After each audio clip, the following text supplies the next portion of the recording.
Today we're going to continue learning how to format text in Google Docs using the word processor in Google Docs. And this is called font exercise. And let's look at what we're going to do. So you have several sentences here at the bottom of the page. You're going to be sure you read through each sentence and make the formatting changes that are indicated in that sentence. So now that you're watching this video, be sure you watch it through to the end so you can see how I demonstrate each formatting change. So in sentence number 1, it says change this text to a 14-point bold Times New Roman. So since it says change this text, that's going to mean the entire sentence. And we know that 14 point indicates the size, so we're going to increase that to size 14. And then Times New Roman is the font name. So we're going to find Times New Roman in our list of fonts. And then it also says to bold. So we're going to press the B to bold. The second sentence says to underline and italicize this text and make it a green color. So we're going to select that entire sentence and we're going to underline, italicize, and then remember text color is going to make it a green color. The third sentence says to use the strike through feature on this text. So we're going to select that entire sentence. Now remember, strike through is not available on our toolbar, so we're going to need to go to the Format tab. We're going to point to text, and then we're going to look for strike through and click on strike through. Number 4 says to format all figure 2s as superscript figures. So let's start with this 2. Again, superscript is not located on the toolbar, so we have to go find it in the Format Text menu, and then you will see the option for superscript. Notice that superscript makes the 2 smaller and moves it up. This is a good example of exponents that are used in math equations or math problems. So we're going to select the next 2 and go again to Format, Text, and Superscript. Now notice there is a shortcut key combination, Control plus the period, and we'll try that next time. So let's select the next 2 and let's do Control and the period. And notice that it does make it superscript. So Control plus the period. And now we have all of our 2s as superscript in this sentence. Then the next sentence says to format all figure 2s in the chemical formulas as subscript figures. So let's start with this 2. And we're going to go to the Format, Text, and choose Subscript. So notice how it makes the 2 smaller and moves it down as you would see in a chemical formula. So let's select the next 2, and this time we're going to use Control and the comma at the same time to make it subscript. It's Control and the comma.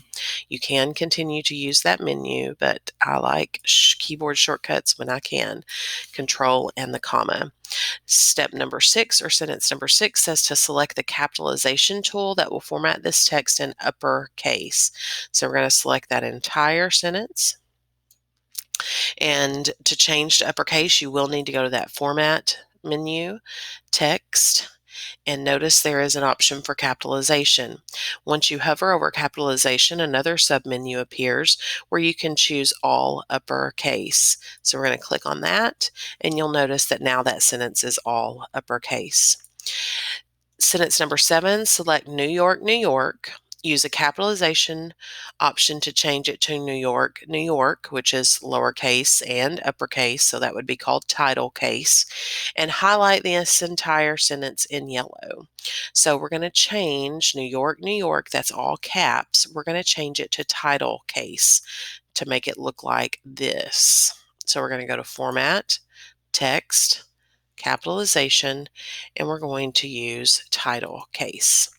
And then the last part of that says to highlight this entire sentence. So we're going to select this entire sentence and highlight it yellow. So, we have text color, font color, then we have the highlighter. When you click on the highlighter, you have an option of colors, and we're going to choose a yellow color. Step number 8, or sentence number 8, says to use the grow font feature to format this sentence to 16-point font.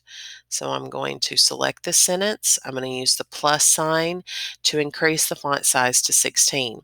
If for some reason you're not seeing the plus or the minus sign in Google Docs, you can always type in the number 16 here. So I'm going to increase, this is called grow font, to size 16. Sentence number 9, we're going to shrink the font to size 8. Sentence number 10, we're going to use the clear formatting feature to change this text back to default settings. So we're going to select the entire sentence. We know that it's changed to red, it is underlined, it looks like it is italics, and it is a larger size 14. To find the clear formatting option on my toolbar, I'm going to need to click on the 3 dots to see more. And then you're going to see this slanted T and a slash through it. That is clear formatting. Notice it also gives us a shortcut key combination, which is Control plus the backslash. Once I click on that button, it takes away all of the formatting and takes it back to the default settings. Step number 11 says to change this text to a 14-point red Comic Sans font that is underlined and italicized. So we're going to select the entire sentence. We're going to start here at 14 point. So I'm just going to double click and type in 14. And then we need it to be red. So we're going to go over to our font and text color and choose our red color. We're going to change the font name to Comic Sans.